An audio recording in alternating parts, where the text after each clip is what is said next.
Do you remember the Trump tax cuts? That was way back in the day when there was a Republican House and Republican Senate. And of course, he's a Republican president. So you can actually get something done. So the House passed it, the Senate passed it. And then on December 22nd, 2017, Donald Trump signed the tax cuts into law. Now, here's the cool thing 2018 represents the very first full year that we lived under these tax cuts. Now, the Democrats told us this was going to be a disaster.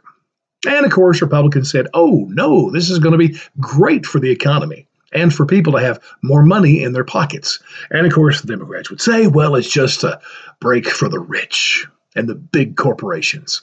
So there's your arguments that we heard over and over again. So what happened? Well, let me first remind you about what the cuts were. On the corporate side, we had the highest corporate income tax in the world at 35%. That was reduced to 21%. On the individual side, we still have 7 brackets, but the income ranges changed, and in many of those, giving a lot of Americans a tax cut. But an even bigger cut came with the doubling of the standard deduction. So where a married family was getting a $12,000 deduction, a married couple that is, so under the tax cuts, they got a $24,000 deduction. That equaled into a few extra bucks in their check every single week right away.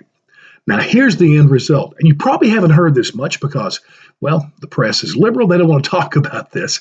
But in 2018, the federal government took in all-time record income tax revenues. I mean, by far, there's not even a close second. And you'll hear something even crazier.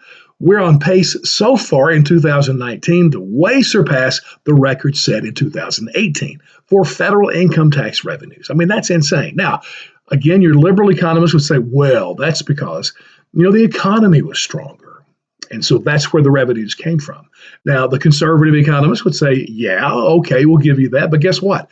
The tax cuts are the reason you have a stronger economy. So however you want to look at it, the bottom line is the tax cuts worked. Now, too bad we don't have a Republican Congress because we could get another one. And by the way, I think the income tax is immoral. So I'm against it. We'll never get rid of it. So I hope the next step is just, take the 7 brackets to 3, lower the tax rate, give everybody a little bit more money in their pocket. But the biggest thing of all is this. Here's the negative. Government spending outpaced tax revenues coming in. Listen, if you want to drain the swamp, if you want to limit the federal government, if you want to take their power away, you're going to have to cut government spending. So hopefully someone will start talking about that.